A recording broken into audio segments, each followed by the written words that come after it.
Hey family, Ron Spears here with GrownManStyle. It is a blessing to be part of a group that puts on one of the signature events in the city of Detroit each year, the Detroit Kentucky Derby Day Party. This event will bring out Detroit's finest, best and brightest, dressed to the nines. But one thing you'll notice, more women than men. We're going to get into that in this interview. I've got Rufus Bartel, the owner of Simply Casual on the Avenue of Fashion in Detroit. Rufus is going to address the fact or fiction black men don't like to get dressed up. We're also going to get into some fashion advice as to why your wardrobe is your personal brand and some advice around accessories. We're also going to get into the wardrobe closet debate. We're also going to get into some work life balance because Rufus is also a husband and a father, and we're going to talk about the importance of leaving behind a great legacy. So, right after the jump, Rufus Bartel.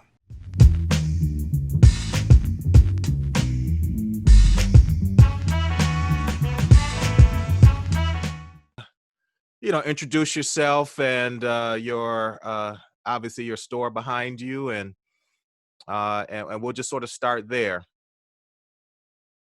Okay, great. Rufus Bartel, RBI Group. RBI Group is a consortium of companies that manages retail affairs, real estate development affairs, and hospitality and marketing affairs. Awesome, awesome. And what's that right behind you? Looks like that's a store. Yes, I'm inside of Simply Casual. I don't know if you guys can see this, I see it just fine. and I'll pan so people can take a look at it. I kind of want people to kind of pay attention to, some of the philanthropic work we do with the Bartel Foundation called Helping Hands. So, feeding the needy. And then if you noticed the backdrop, like our signature is live, love, serve. And so, when I created that mantra or that tagline, um, it had purpose. So it was kind of like the guiding factor by which we run this store. Awesome, awesome. You just recently won a an award. Can you sort of explain what that award was and how that meant to you to receive that? And congratulations, by the way. Well, thank you.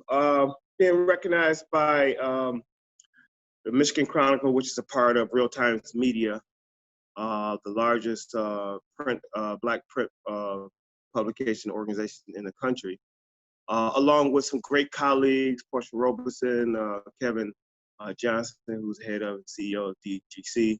Obviously, Portia Robeson is the CEO of the Hope Foundation, and myself, and which was a part of Who's Who in Detroit and the Icon Award, Detroit Icon Award. So it's always nice to get recognized for your work, but that's not the reason why we do it. The work itself is the recognition and the fulfillment, if you will, Hmm. and it's just a matter of keeping your head down, letting your work show. So I thought that was a cool honor.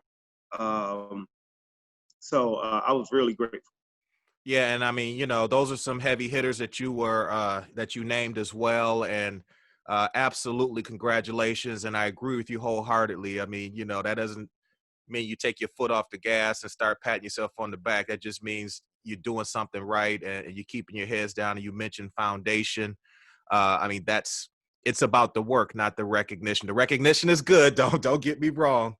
It's definitely wonderful. But yeah, you're right. It is about the work. Um, we talked a little bit about grown man style, and I talked about being well dressed, well traveled, well spoken, well read, and well balanced. And we're going to talk a little bit about that. We're going to focus a little bit on fashion. But before we do that, I know since you and I have traveled together to the Caribbean, our families, I just want to talk a little bit about travel first, and what that means to you, and how that has helped your career or your life in general. Why is Yes, travel so absolutely. important? Absolutely. This whole grown man style, like I said, I really like the name, right? I Hmm. understand the direction you're going with it. And I think it's very important, one, to remind ourselves of the things that we're able to do. Two, to inspire other people to be able to do those things. And then three, creating a pathway by which they can follow. This whole grown man style, as we mentioned yesterday, remind me of something similar that I'm working on, that talks to or speaks to many of the same spaces that we occupy. You know, great minds think alike. But Hmm. I'll say this, as it relates to travel, one of the beautiful things about travel is that every time you travel, it changes. It Absolutely. changes how you see the world.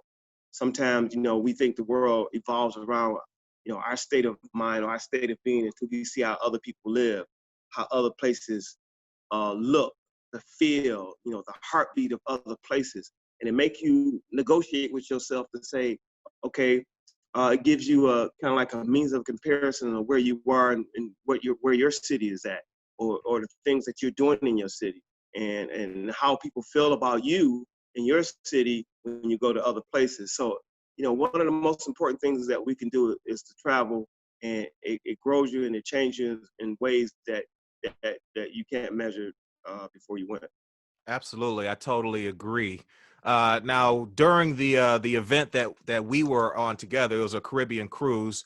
We Yeah, had a little evening where it was a bunch of couples, and it was a special evening, and we, yeah. each get up on the mic and just sort of, show love to our wives, show love to our experiences in life, and it sort of brought out. I recognized that it hit you pretty hard, pretty heavy, I should say, and you Yeah. started sharing some things and got inspired to.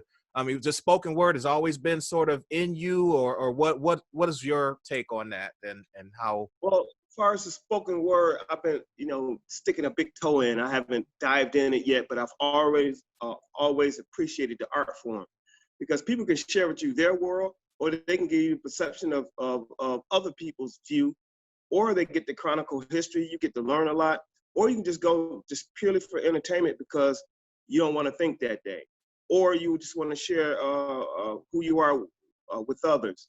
And once one person shares, it inspires other people to share. It makes it more comfortable to share. And so certainly people that are able to do it at a high level, like yourself, and be able to articulate it and put it into words, I think is a beautiful art form. I've always been a guy that's been a fan of lyrics, whether especially in music. And so I love the beat, but I'm more impressed with the lyrics and where the writer is taking us. And that's what spoken word does. It starts you somewhere, it takes you on a journey, and then it gives you a climax, it gives you a finish. And so I really appreciate that. I don't get an opportunity to do it as much as I would like, but hopefully as I continue to work on this project I'm working on would definitely have some spoken word added to the hospitality mix. Now, what would if when you do put your toe deeper into the water, what what would you end up talking about? What are the stories within you that you want to get out when you do have the time to do it? So for me, it would be, you know, obviously I would talk about things that people may or may not know about. That'll be a small portion, but the larger portion would be more things inspirational things that we can do as a community. Some of the things that we can do, Hmm. and the things that we're doing.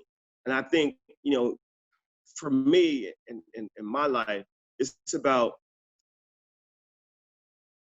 producing. Right. It's about creating a great product and service for the world to enjoy. I'm a I'm a I'm a I'm a hospitality person by nature. In other words, I love to see people having a great time. Right.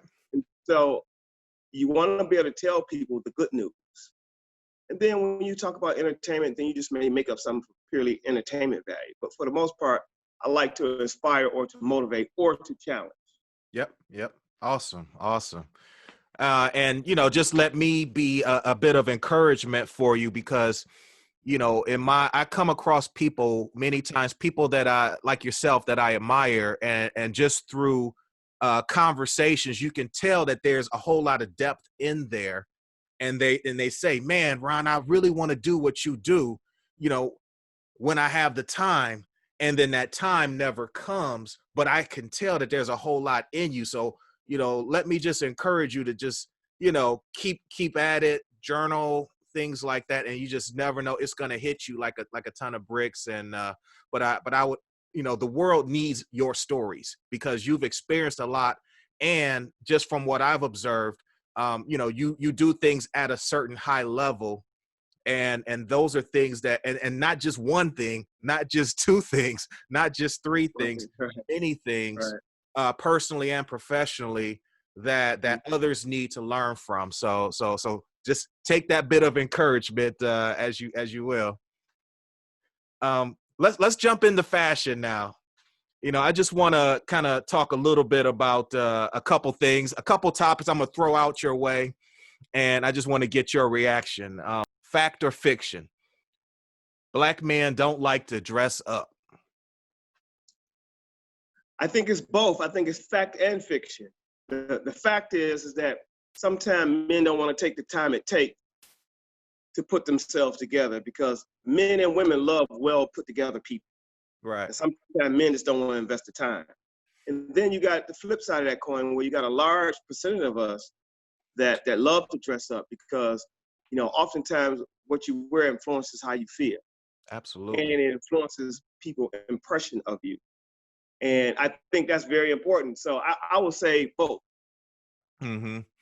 Yeah, and you know, with our Kentucky Derby event, you know, it's usually 60 to 70% women and the rest men, and the men that come, they come correct, they come good, and they look good, and so it's, you know, it's always curious to know what's going on with the fellas, you know. But no, I Fellas, appreciate. they get a late start. Like we use, you know, you guys Derby, which is, you know, probably one of the top events that happen in the city every year.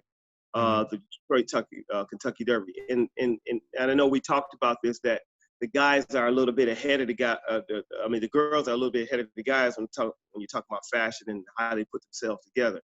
And one of the reasons, and I tell people in fashion, one thing that I learned is that men really dress for men, and ladies really dress for ladies. The natural inclination is to believe that men dress for women. That's not the case. Men dress for other men because it's a competition thing. So once you make the competition more apparent among men, you'll see men starting to pick up, because what happens, what men don't want to do, they don't want to be embarrassed. That's one thing. But there's a flip side, it's a reversal to that. The other reversal is that some men are afraid to take chances. Yeah, Fashion is about confidence, and yeah, it's about attitude, not what you're wearing. It's about confidence, and it's about having fun. So once people look at fashion first by having fun, it makes it easier for a guy to try something that he normally wouldn't try. Then when they know it's about confidence, most men think that they have confidence, and it'll make it easier for them to grab that red jacket that they wouldn't grab before. And then it's about attitude, you know, and I'm not talking about attitude of personality, I'm talking about attitudes of mind. And that absolutely. is, I'm wearing this color yellow because I like yellow. I don't care if other people think it's in style. I don't even care if other people think it's hot. And that's what makes it hot, is when you don't care what other people think. And I've seen just that, and quite frankly, I've seen you around town, you know, doing things that I wouldn't have even thought of, and Right. you make it, and you're able to pull it off, and whether it's something that I would do or not, or wear or not, does not even matter, because you Correct. present yourself with a certain level of confidence in pulling it off that I clearly can Yep. tell it doesn't matter. And so Doesn't matter. It's that about kind of, having fun. go ahead. What advice would you give men you see men out here dressing, right? In the events that you go to, and both in a corporate setting as well as in a you know a private event setting. What are some of the biggest things or pieces of advice you would give the men as you observe? Because I know with what you do for a living, you observe all the men dressed around you. Sure. What's Sure. the biggest thing that you see that you wish brothers would stop wearing or start wearing, and continue doing? What are brothers doing well? What are You know, brothers? that's a really good question, because men got to understand how important what it is I'm about to say next. And that is, first of all, look at your wardrobe as a collection. You're going to constantly collect. You want Yep. to be prepared for whatever occasion that you have to go to, whether it be a funeral, whether it be a celebration, whether it be that business meeting, whether it be just a great night on the town or in the Caribbean. So you got to look at yourself as a collection and a brand. Every person is a brand, whether they believe it or not, or know it or not. Branding is a thing. And so I always tell men, start with your jackets and start with your shoes. Everything else becomes an accessory item. A great jacket, meaning a great blazer, which is the most versatile item you can have in your closet. You can dress that blazer up or you can dress that blazer down. Yep. You can put a t-shirt on that blazer or you can put a woven and you can put a dress shirt on that blazer. You can pair it with a great pair of trousers or you can switch out to some distressed jeans. Right. The shoe game is very, very important because you're going to put all your weight on your shoes, right? Your physical body weight. So you want to all invest in some great quality shoes. And you don't have to spend a lot of money, but obviously the more money you spend, the higher the quality tend to be. And I tell people, get you multiple shoe boots, get you multiple dress shoes, get you multiple driver shoes and loafers. Because now your loafers and your driver shoes, and for people who don't know what a driver shoe is just another name for a loafer that you can easily slip on when you jump into your drop top and you peel off and you don't have to worry about it. That's the driver shoe. If you want to drive 100 miles an hour and drive 30 miles an hour, what kind of shoes might you be wearing? So that's your driver shoe. A loafer is going to be something that might be a little bit more dressier that you can transition with a pair of jeans or a slack. You know, that transition look from work to play. So that blazer will allow you to do that. And then, of course, start adding suitings, 3 or 4 black suits, and then start adding colors. A lot of dress shirts. You're going to need a lot of dress shirts. So look at yourself as a product. And most men do not look at themselves as a product. I don't care what you do for a living. Look at yourself as a product because your life, when life happens, it's going to place you in certain positions or circumstances or events that you may not tend to go to begin with. And you just want to be prepared. And that comes off as a well-balanced, well-put-together, that Renaissance man, that grown man style that you're talking about. That's that Renaissance man. And I think more men in particularly got to look at that and as a very important vehicle to help them get their career to the next level. Yep. And that right there is like very, very important.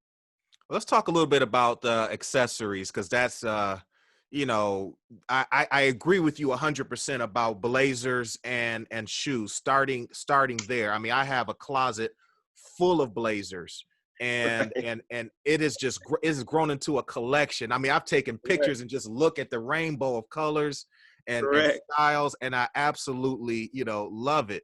It And makes you feel prepared. absolutely. I mean, I feel I could walk into any environment, whether it be church, whether it be work, whether it be just, you know, out to play or, you know, go to an event and just sort of have a nice little feel, you know. But accessories, I mean, you know, derby. I mean, you know, this is all about the hat game with the derby. You know, you got to tilt it to the side a little bit, you know. All that, right. But so when we talked about accessory, one of the things we said yesterday is that Rufus, you know, you always have some eyewear, and we'll come back to that question that you asked. But there you go. So the accessory finishes everything you're doing. So the blazer and the shoe is the start, but the accessory is the finish. For example, like a lot of women, sometimes they don't have that perfect neck piece. right. And they can't find that perfect neck piece. I say, ladies, cheap. It's like, what are you talking about? If you got a low cut dress on, put a bow tie on, a man's bow tie that can finish that because it can come in whatever color that you ever need if you're trying to color coordinate. And so that's a thing that women can do. Or you can take a man's tie and tuck it into your dress and add a finish that way. And so far as the accessories, whether it be the wristwear, the eyewear, the neckwear, the pocket hankies or the roses or the lapel pins, all these things can add and finish and make a total new outfit. You can have a blazer, your go-to blazer that you've had for years. With the right hanky in there, now that blazer is new. Right. And so Absolutely. that's what I mean by collection. When guys don't necessarily have to break the bank, always buy hot pieces. Always buy pieces that you can just go home and put together. You don't have to be over coordinated. Put the pieces together, and it comes across more authentic when you do that. Yeah, I mean, I've been really starting to collect lapel pins lately, and you do that based on your affinity. This one right here is a Morehouse alumni one. When you donate a certain amount of money, they'll give you a lapel pin. I have a degree in physics, so from Morehouse, so I have E = MC squared, like a physics equation. That's dope right there. I love African and Egyptian history, so I have Ma'at, the Eye of Heru, and Ankh lapel pins. Yep. You know, a map of Africa lapel. You can find anything based on an Yeah. affinity group. Obviously, you would have a fraternity or something based on your faith, or just Yep. anything that is important to you. And it could be a conversation piece. One trend that I've been noticing is with when it comes to, and I'll scoot over so you can see the pocket squares. Yes. I'm noticing people are starting to put two of them in, to kind of give a little bit of offset color and add some different, accessory piece. First of all, you got to have the pocket square holder, you Gotta have know. a pocket square holder. But what is your take on this whole thing of using two pocket squares in one and just sort of blending them I together? love it. I love it. That mean when you do that, that mean you're outside playing. You on a night for play, and it creates a great pop color, and it's fun. Again, it's creating fun. It's creating a conversation piece.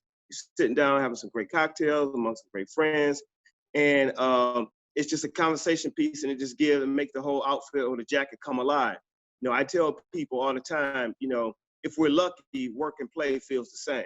Right. And so, and that means you have play. So you may have, let's say you may have a standard burgundy or a standard white one because you're going to the office, and you transition to the office, you throw another one in there because you're about to go out and have some fun with your friends. And so I love it. I just love the creativity. And here's the thing, when we at play, and especially in the summertime, have as much fun as you can, cheat as much as you can cheat. And what I mean by cheat, break the rules. I mean, that's what all fashion is, a feeling. So it's about breaking the rules. It's not conforming. Now, if you want to conform because your office life has a certain kind of culture, that's one thing. But you should be, once work is over, you should be a wild man. So Have fun. where did this rule come from where your pocket square should not match your tie? Because I know you probably sell tie pocket square combinations in your store, but where did that rule come from, and why is that? I agree that they shouldn't match. That's kind of played out, but where did that come from, and do you agree with that? Well, some people, half the people want to coordinate between their tie and a pocket square. The other half don't care. They just want something that's fly. And then what created a lot of influence, obviously, is Europe. And they take a whole lot more chances in fashion than America does. Because Mm-hmm. America is kind of conservative when it comes to fashion. Europe and parts of Africa are freer when it comes to fashion. They take more fashion chances. And so every time, again, when we travel, we get influenced by other places and other things. And so, again, I don't think that there's a rule. I think whatever makes you feel comfortable and whatever is appropriate for the setting you're going to. So if you're going to a dinner type setting or a night on a time setting, there are no rules. Mm-hmm. The only rules come in is whatever your corporate culture is, depending on what you do for a living. But for play, break the rules. Otherwise, you're still at work. You don't want to go out in your work clothes and put everybody's feet to sleep when you show up. You probably won't get in on somebody's boat. They probably won't let you in because you've dried them all out. Right. No, I feel that. You can work hard. I tell people this. It's like when they come into the store, I sometimes have some really conservative people that come into the store. I say, let me get this right. You're ready to go out on the night of town and you want to look like you at work. Well, I'm going to be around my other colleagues. I said, yeah. And you want them to see another person. You want them to see another personality. I say, let me get this straight. So you want to go work hard so you can go somewhere and work hard. No, people work hard so they can go play hard. And I say, obviously, you're going to be respectful. You're not going to come in there in a wife beater and some shorts. Right. But I'm saying have some fun around your coworkers. And I'll tell you a true story. So I had a lady right before COVID hit. She's a corporate lady, lives right behind the store here in Sherwood Forest. She owns a company. She probably have 400 people work for her. And she's very corporate. And she said she's giving the party and her coworkers are coming, right? And she said, I don't want to do something that's so far away because we're at a party and I'm the CEO.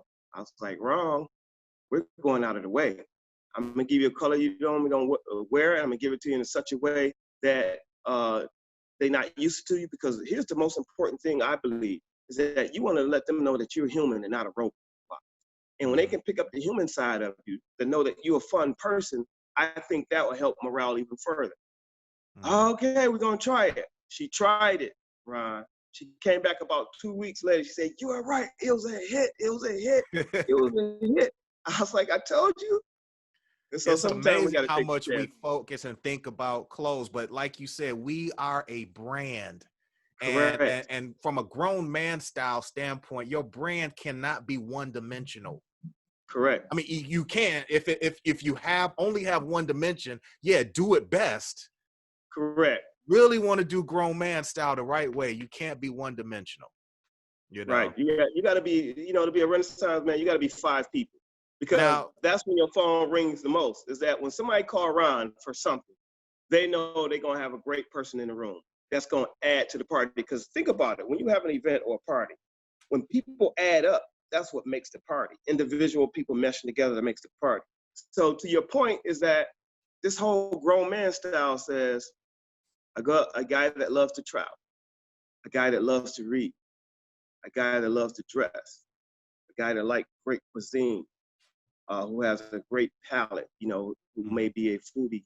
And so that's what a real grown man to me is that he's a multi-dimensional person where you can take him anywhere or he can take you anywhere and you can enjoy yourself.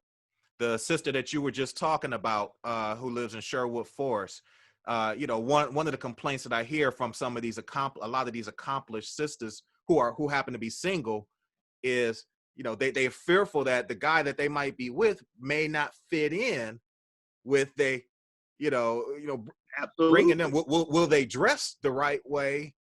Will they be able to conversate? I know that's not a true verb, but you know what I mean. Mhm. Will the Absolutely. dialogue, will they be a good reflection? And that's just as, something that I heard, but That kind of, is so important, that point you made. And it's very important because the worst thing you want to do is come into a place as a couple and y'all look unbalanced. yeah, Like somebody married up or somebody married down, or right, somebody dated up or somebody dated down, because you want to be in a room full of people that are aspirational. And that doesn't mean have anything to do with money levels or income, have nothing to do with that. So I don't want to create the wrong impression.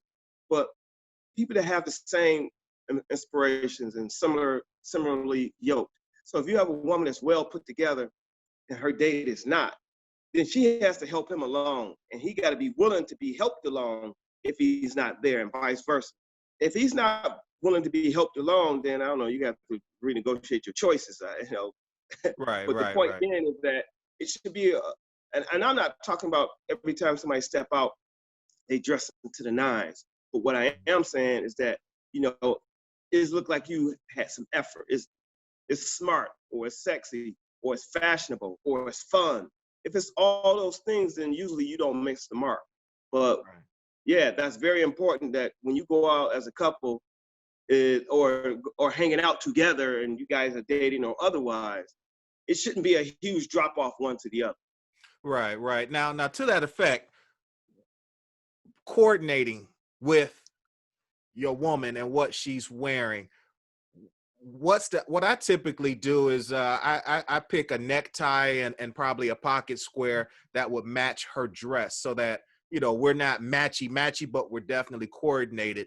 What's your advice to brothers, to sort of match up with their woman, or is that even a thing anymore? I think that you have some people, and it depends on the event. If there's an event where there's a theme to the event, that's that's beautifully okay.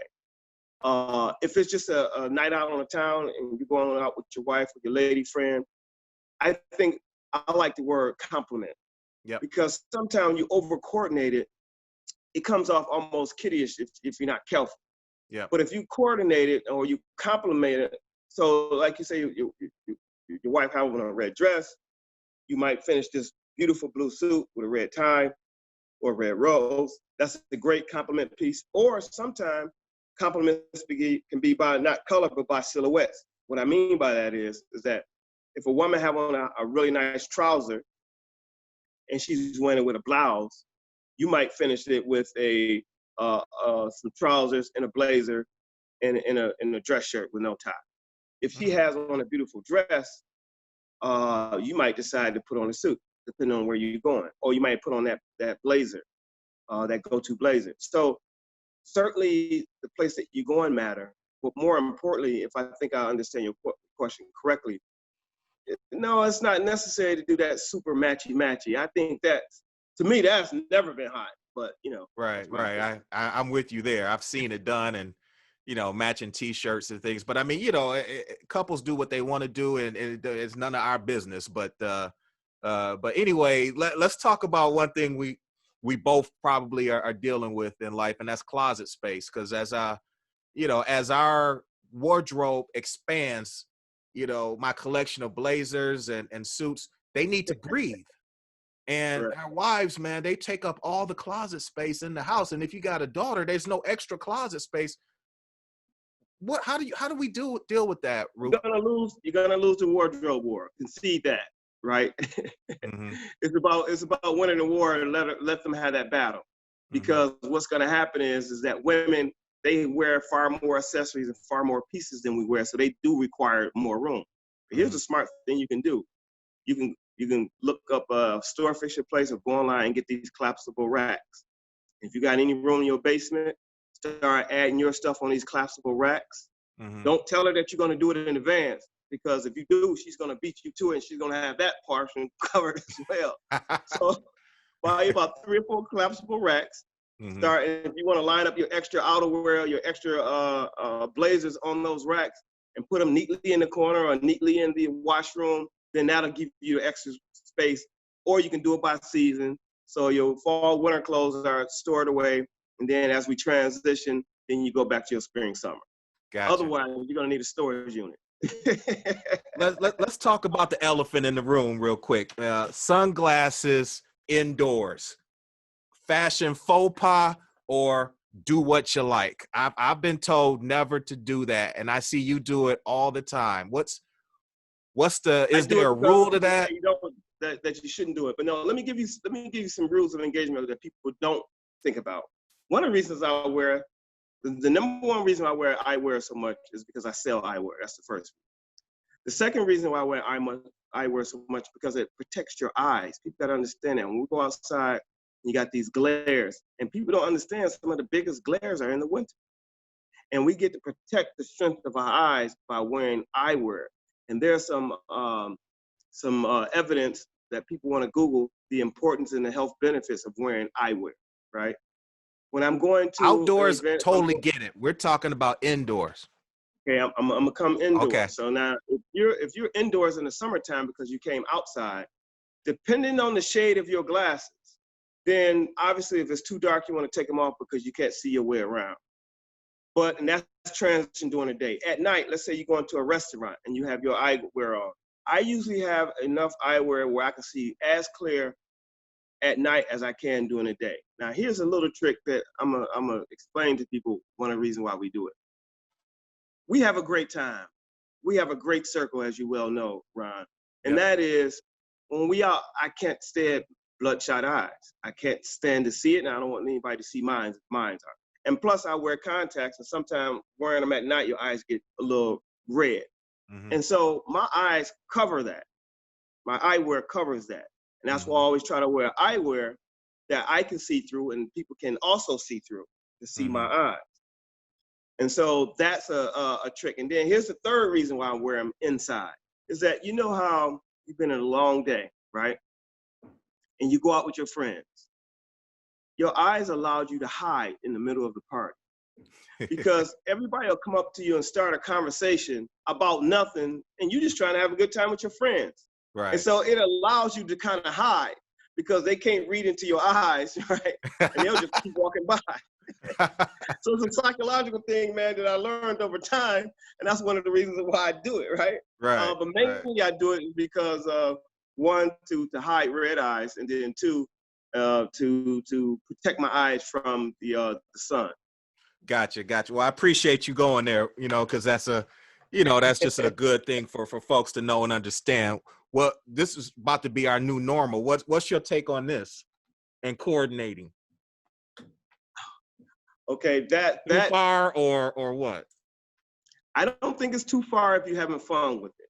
Mm-hmm. Like a lot of my suppliers, of course, I get a lot of emails and calls from suppliers and say, "Hey, Kerry, this is the new thing."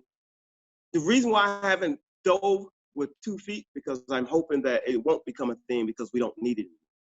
That's just my interior hope. Mm-hmm. The reality of it is it might be this way for about another year. Uh, and then once the numbers go down and we use it correctly, like for example, if we outside and we separate by 6 feet or more, then it's probably not a need to actually wear it. It's inside or somebody's in close proximity, then it's gonna make sense to wear it. So now if you just got your really cool beard going on and now you gotta wear a mask on, it's gonna be a fight. You know what I'm saying? Right. So I think it's a temporary thing and I hope it's not long term, but in the meantime, have some fun with it. I agree. I agree. Let's transition to work-life balance. Uh, career-wise, you've run a business, and your wife runs a business as well. I mean, that's got to be, it's kind of hard to do all those things and do them at a high level.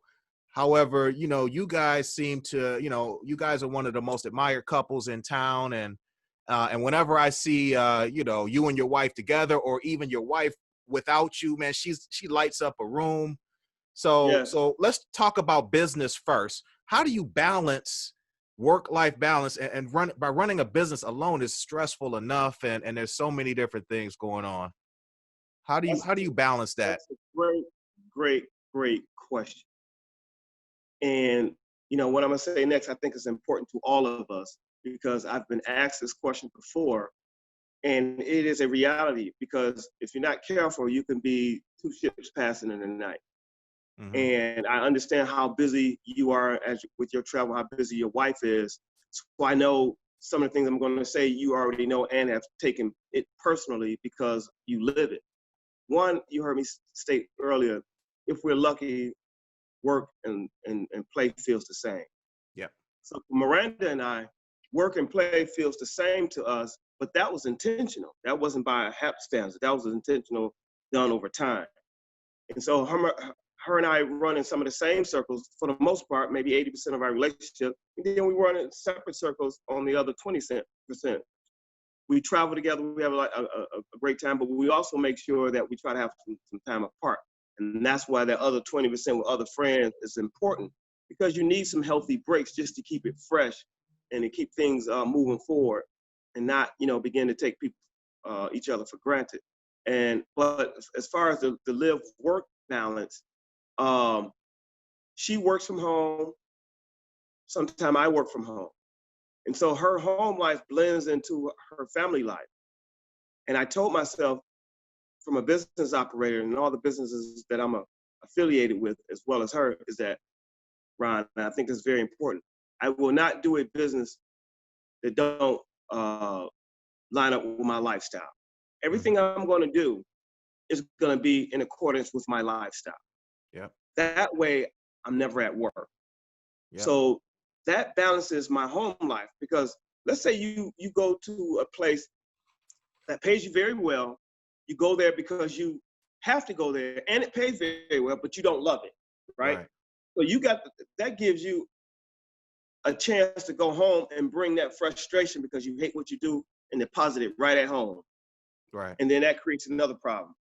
But if you can be even killed all day because work and play feels the same, you the same person all day long. Yep. Yep. So it's nothing for me to have to run out of the store and go do something for the family and still be in my work live mode, lifestyle mode. Yep. And the other thing I think is very important, and you're going to also understand this because we share the same lifestyle, and that is having great friends. Having great friends help us to balance our live work life. Hmm. And it helps to balance our marriages and makes our marriages better when you have great friends. Yep. Because what happens is that if you're looking at each other all day, no matter how much you love each other, you can get fatigued doing that. No And doubt. there's been a lot of funny video about the spending so much time with your spouse during the quarantine time, Right. and the spouse is loving it, right? I mean, Right. the woman is loving it, and the man's like, "Would you go find something to do?" Right. Because Right. we used to coming and going. We ain't used to all the attention that we're getting, because sometimes attention tends to embarrass men. sometimes. Mm-hmm. Too much, that is. And And so, it don't matter just how tell the fine your video, wife is, boy. Sometimes you correct, just correct. So what happens is, if I'm hanging out, let's say, for example, you and Michelle or somebody else, right? And we on vacation and the wives go off and do their own thing, that's a beautiful thing. right. Because now it gets to give us breathing room, but more importantly, it brings more interest to the relationship because you got more things to talk about, you got more things to do, you're not Mhm. doing the same stale things all the time. And so I think that has a lot to do with live work balance. I Now, would now add great friends. that is enough within itself. But then on top of that, you got to do the fatherhood thing. That's right. You got to add that, and that's one of them glass balls that can't drop. That can't Can't break. drop that. And you managed to do that well. I mean, your daughter I'll tell finished. you this. I'll tell you this. Now that once she got 15, Mm-hmm. and Brandon got about 15, it became so much easier. And now that Brandon's 26 and she's 19, now it's really easy because they hang the way we hang. They travel with us. They have a very similar lifestyle and they like a lot of similar things that we do. Like some of the Right. stuff that we used to do when they was younger, it was like, that's old people stuff. When they realized that, dang, I'm a grown person. My mom and dad is the stuff. I'm hanging with y'all, right? So Right. we can't get rid of our kids, man. Matter of fact, y'all got any extra room? We would love to see them, man. Look, we can't get rid of them, man. They I'm will come using hang all with my us, bro. room right now, bro. No more space, man. I know, right? But and that's a beautiful thing. Yeah, We're complaining, but that's a beautiful thing. Now, dude. go back 10 years, go back 15 years, though. How did you balance that? Back when they were not 15. Well, You this know is what what I I mean? did, and this helped me out a lot. I would take the kids along with their friend to school every morning. I did that for like 14, 15 years. Mm-hmm. So my time with my daughter and the kids in the neighborhood, and they used to talk about me like so bad because they tell me I was a slow driver, right? Mm-hmm. I didn't think I was a slow driver. But the kids used to talk about me. I didn't know it until my wife finally told me, right? But they used to love riding with me because I was always talking stuff early in the morning, cracking jokes. And they'll see some of my road rage, but my road rage was always funny stuff I'll say about other people out in the car. So they'd be in the back seat, cracking up. Right. And so I spent a lot of time taking her to school. So, and then my wife would pick her up. Mm-hmm. And then we kind of raised the kids by committee. Yep. So Brandy had a lot of her girlfriends that that many of them call me their dad and I call them my daughter because they all came up together since they was about 5 or 6. Now they're 19, going on 20. So I come from a large family, and the beauty of this, Ron, and I'm blessed in this regard because a lot of people didn't have this. My sister had a really, really great daycare center where she took all the family kids from age 1 to 4. Mm-hmm. And so she was in family's care from 1 to 4, teaching them how to read. So by the time she got to kindergarten, she was reading on a high level. And Mm-hmm. so that was a big help to us. And just keeping our kids busy with the right people. And I'll say this is very, very important. And I know you can relate to this because the way that you travel and your wife travel, you want to make sure that your kids are in good hands. And so we were very intentional with our ecosystem that says we don't have a problem traveling because we know Brandy and Brandon is going to be in great hands. Correct. So equally the same for some of the people that's in our circle. So to be able to do all these things, you are exactly right. It cannot be happenstance. It has to be intentional. So how much of your travel was with the kids and just with Miranda, back when they were younger? Oh, when we travel, the kids roll with us. Mm-hmm. That's one of the reasons why we can't get rid of them because they were able to see things that other kids their age didn't see or didn't go. Right. And so, whether it be cruises or whether it be the Caribbean or whatever, or whether it be Europe. So what happened is that now my kids are travelers. And see, and I'm not under this illusion that I have some perfect kids that I don't. But what I will say is that I'm blessed in that we don't worry about the kids because they're very responsible. Mm-hmm. And so, yeah, they rode with us. And when they didn't, then they was with their granny. And so, but for the most part, they wanted to go. Well, some of the things that you just mentioned, and you know, my kids are 18 and 19. Uh, Oh, beautiful. Fatherhood, you know, fatherhood is a big part of grown man style. You know, Absolutely. every man doesn't have kids. We get that. Every man is not involved in his kids' lives. But to me, it's a part of grown man style because it humbles us to no end. Because there's some things that we just can't. Marriage and children, it's hard to control or have. You just have to be on the So humble because things happen that are outside of your control and, quite frankly, sometimes outside of your influence. yeah, and if a guy has kids that he's not in their life, he's probably not. That's probably not a grown man style guy, right? I would tend to agree, but we have to acknowledge that they exist. Absolutely, they exist. The other thing is that the guy who never had kids, and we're at this point in our career that they can be fathers to people because there's so many beautiful sisters out here with no guy around. And it doesn't have to be anything romantic. Just ask their permission. Hey, can I build a relationship with your son? Ask your Hmm. son, would he like that? And now he has somebody he can go to the ball game with. He has somebody he can go, shopping or ride around the city with. I Right. think men can do that because the men that don't have kids at all, they don't know what you and I know. They don't know Yep. what they're missing. Yeah. I want to end this on two things that you talked about or mentioned that are just very, very important, in my opinion, to grown man style. You talked your family legacy. The things that when Rufus Bartel is no longer with us, what will be left behind? Things that we think about now to sort of build that legacy. And then earlier you talked about your foundation. So and I'm pretty sure that those two are pretty much in alignment. So tell me a little bit about, what your legacy will be. So I'm glad you asked that question. Come from a large family of 14, and I'm the youngest of 14. My mom and dad always believed in leaving a legacy for their kids. Hmm. And and I want people to understand that, yeah, legacy can be things, it could be wealth, it could be things like that. But more importantly to me is legacy should be some accurate information. It has to be some rules and some laws that the family make. Like one of the laws is you got to leave a heritage for your kids. That's a biblical law, and that was a Bartel law as well. Hmm.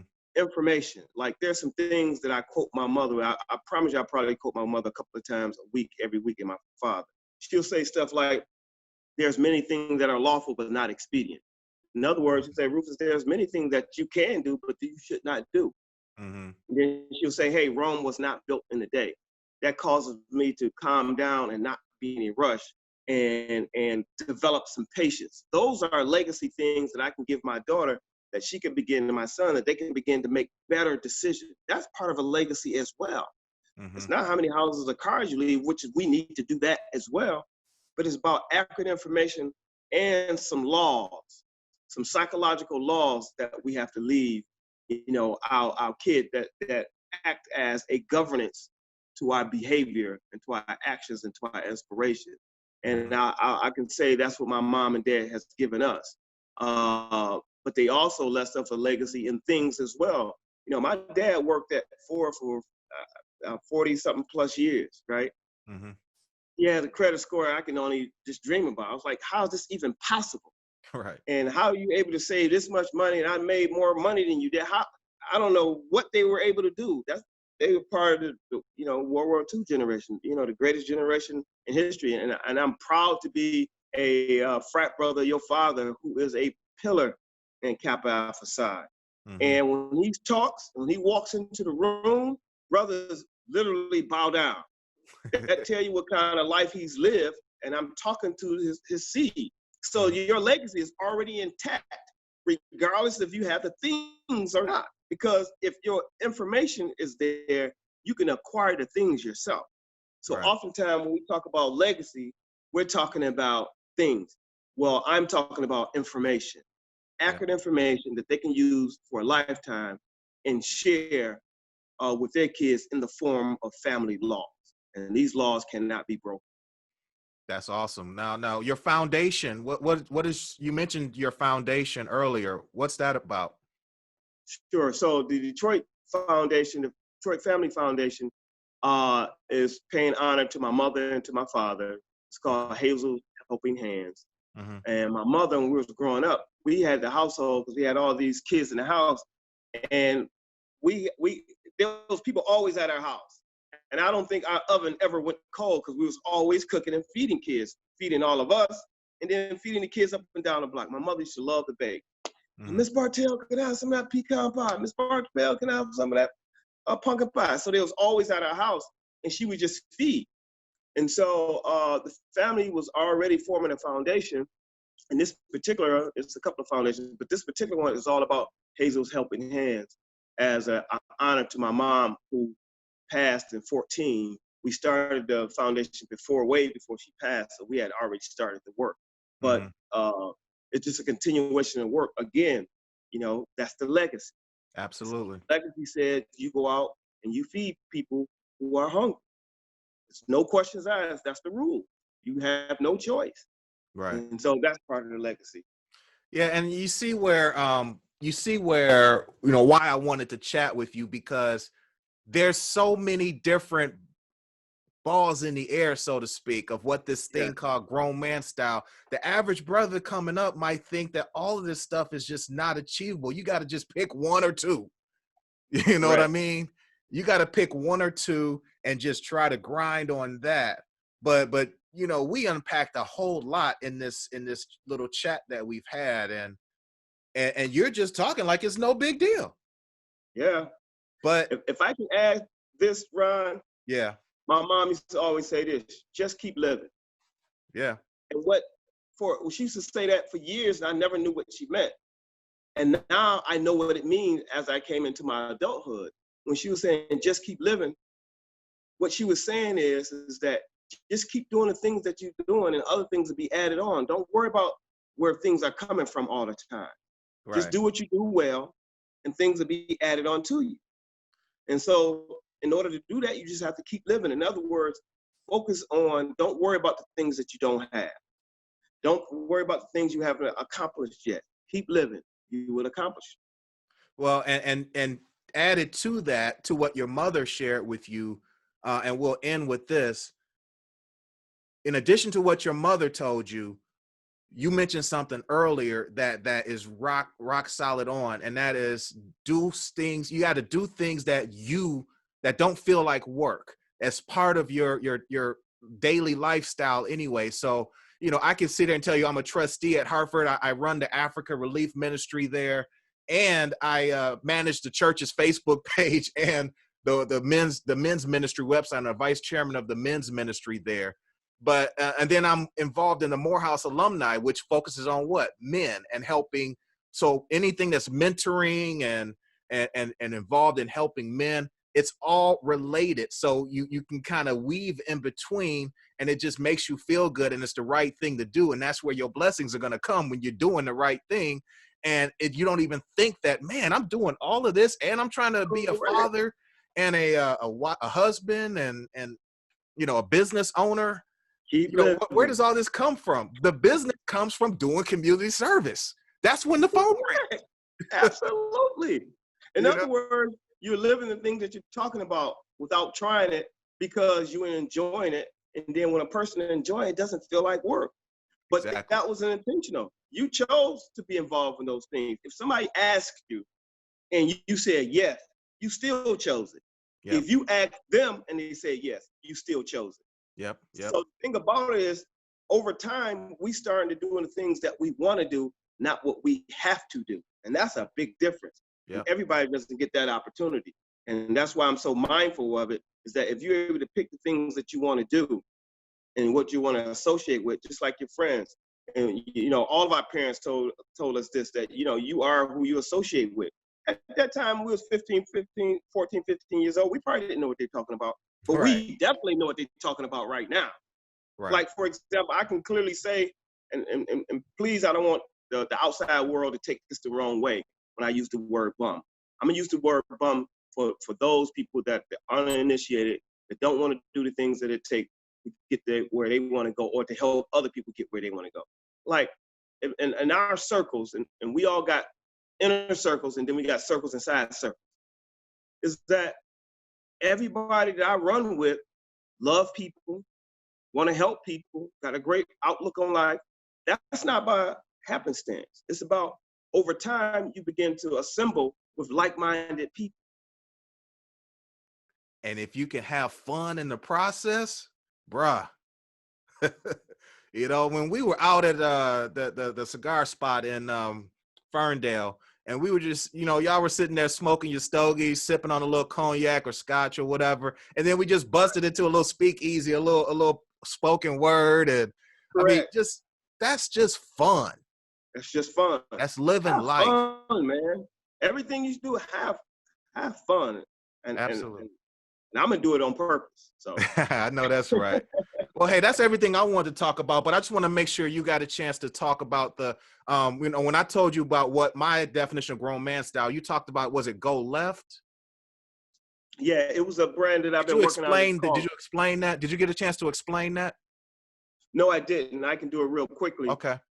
So again, you know, it's about our lifestyle. It's about how we build our life. We the architects of our life with God's permission. So Go Left for me is about, I'm left-handed, but Go Left is about lifestyle, entertainment, fashion, and taste. Lifestyle, entertainment, fashion, and taste. And so that's something I'm going to launch pretty soon, that I've been working on for years. It's been on my to-do list. And what's that's about covering your lifestyle, more importantly, what your lifestyle is and what do you want it to be. And be able to chronicle the things that are happening around you that gives inspiration to other people who may be living that lifestyle or who want to live that lifestyle. Right. And acting almost like a guide, if you will, you know, right, like a grown man style. So it's almost, remember we were growing up and you had GQ and you had, and the reason why we watched, I mean, we went through the pages of GQ because we wanted to know what our lifestyle should be. And Ebony Man, remember Ebony Man? And Ebony Man, right? And Ebony Man, and I think the other one was MBM, Modern Black Man Magazine, right? And so when we going through this, we in college, you know, hoping that we can go travel, you know, hoping we can do those things. And now we've been doing those things for years. Yep. But there's people that's behind us, or even on the side of us, that just need a publication that can speak to their life and add to their lifestyle. Well, you may not realize this, brother, but you just launched it already because, you know, because of the similarities on what we're about. It's no surprise that it showcases through what we do, how we live our lives, how we balance our, you know, family, our, you know, marriage life, our children. Our lifestyle is centered around everything that we're all about, and the values from the generation that came before us that we have to live up to. So, you know, there's no surprise that you are the way you are from your family history. There's no surprise the way you know my father now, and you've known me. So that's what it's about. Do me a favor if you haven't already done so. Mm-hmm. If you haven't already done so, have you interviewed your dad yet? Please, man. This I interviewed my dad when I'm fit. I just turned 51 2 weeks ago. When I was approaching my 40th birthday, and you'll appreciate this, I was doing some soul searching, man. The kids were a lot younger, and you know, marriage can be, and kids, it can, you know, it's a challenge. We might make it look easy, but come on, right. Come on. So it was a little, and so I was doing some soul searching, and that's where the poetry came from.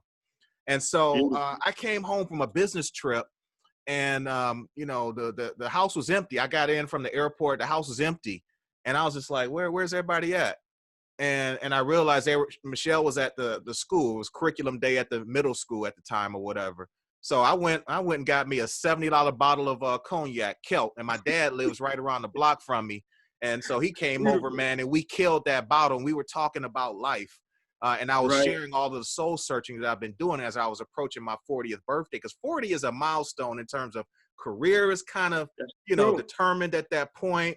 The marriage and children, family life is Yep. everything is starting to really, really hit you at that one particular milestone age. And so, and all of that came into play because after about 3 glasses of cognac, I was able to get some questions, answers out of him that, you know, Right. socially you're not supposed to ask. What really happened between you and mom? You know, Right. why didn't you tell me about this? Why didn't you tell me about that? Right. And I ended up documenting that in a novel called Poems in the Key of Life. All right. And what I'm Wow. about to do now is do a reboot of it now that I'm in my 50s now. And it's going to be called either Stories in the Key of Life, because now it's just going to be about stories about his father, stories about his life, my life, and now my son, because I have a picture, 4 generations of Spearsmen, you know, sitting on a Wow. couch. And so that's going to be that's going to be woven into the cover of this, but it's going to be stories in the key of life. And I'm going to be interviewing my dad and two of my dad's brothers, you know, and their For 90-something year grown old man cousin. style. Hmm? You're gonna. Is it going to be for grown man style? Yeah, parts of it that are, you know, sort of generic advice, but the other part is going to be something that we can give my son as Yeah. an understanding of this is what's the like you said, these are the values that make up the Spears men, the Spears Love it. family name. And we're going to get into the history of the Dawes rolls and Indians and, you know, rolls and that heritage of the Spears, right? Right. Spears. So there's definitely an Indian influence. And where did the black part come from? So we're going to Correct. break all of that down and get some stories and make sure that my son knows. So yeah, Man, that's pieces of it are dope. going to be grown man style, but a lot of it might just sort of remain private, or you know, Right. I'm gonna try to write it in a way that it can be a universal story or a documentary or a book. All that is in the works. I'll figure it out, but you know, but I'm glad you asked that question, and the answer is absolute. I've already done it, and I'm about to do it again. Yeah, my dad's a Absolutely. great dude, man, and you know, and Yeah, I he hear is. from so many people that know him. Yeah, he is. Yeah, he is, man. And he has this energy. He likes to get things done, Mhm. and I'm just glad that I'm getting to know it. Awesome, awesome. Well, brother, I really appreciate you doing this, and this may not be the last time because we might do a little deep dive on something a little while Hey, from now. You know, I'm a phone call away, Ryan. Anytime, anywhere, baby. my man. You All know right, that. I Hey, in the appreciate you, meantime, bro. I might be quietly working on some stuff. I don't know. I ain't gonna I try to gave you battle that you. No, push. look. I'm not gonna get embarrassed anymore. I'm not gonna battle you anytime soon. So Hey, just remember what I told you when y'all was smoking them cigars and sipping on that whatever it is you working on, try to catch up with me. I'm right, already 3 steps right. ahead, bro. So you know, All if you're gonna be serious about this, man, you gotta know who you dealing with. But you know, it's all right. It's a healthy competition, brother. I'm trying to keep up, but you know, I can say with confidence that I'm 3 steps ahead of you. But you know, I love it. All right. all Thank you, right, man. bro. Appreciate this. Have a Huh? great one. Oh, I brother, say you have too, a man. Thanks great for one. doing this. Thank you. All right, peace, man.